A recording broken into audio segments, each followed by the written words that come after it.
Hey everybody, Paul Canfield, Copper Key Realty and Waterfront. Another of the 16,482 things that make a difference when buying or selling real estate. So this is a continuation of the open house series of comments and thoughts.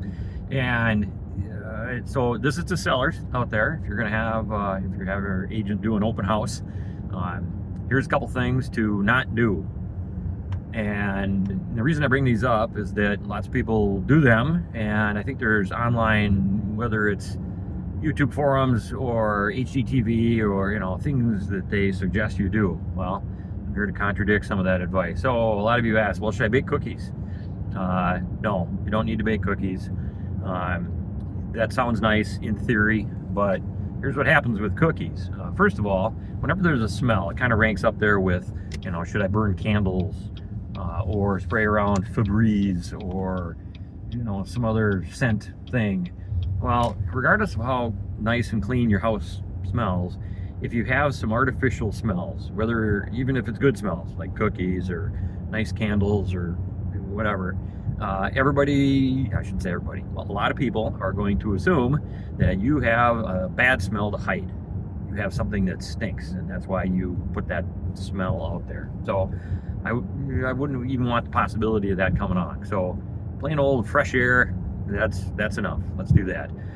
In particular, cookies, here's what happens. People have kids, believe it or not, and they bring kids to open houses, and kids love cookies. And if anybody's ever been around a kid, ever, they're not the cleanest of beings. So you will get cookie crumbs all over the place.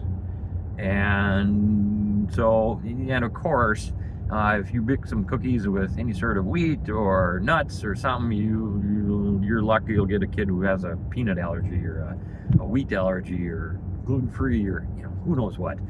So anyway, there's not a lot of upside, so don't cook any cookies, no candles, don't do any of that stuff. Another two things that I see sellers do quite often, I don't know why, but don't have some of your appliances running. In particular, I mean the dishwasher or the washing machine. I don't know why so many sellers feel that that is the appropriate time to do all that stuff. But it gives the image, now this is completely illogical, but if you've ever met human beings, most of them are illogical, including me. But when you have the dishwasher running or the washing machine running, that implies that you have dirty things in your house. It's the same reason I tell sellers, look, if you have a showing that's on short notice, it's coming just in a couple hours, and you don't have time to clean every inch of your house, that's okay. Every inch clean would be ideal, but that's not practical. But if there is something to clean, bathrooms and kitchens are the key ones to keep clean, but especially dishes in the sink. For whatever reason, if you have even a bowl and a glass sitting in your sink, not clean, obviously, people they're grossed out. Like, oh, ick. Gross, why couldn't they clean? Even though they probably have dirty dishes in their sink and dirty laundry in their washing machine.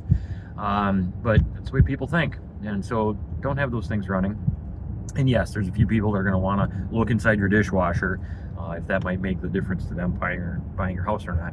But anyway, don't have those things running. So don't have them on. You don't need to turn the TV on. You don't need background music on.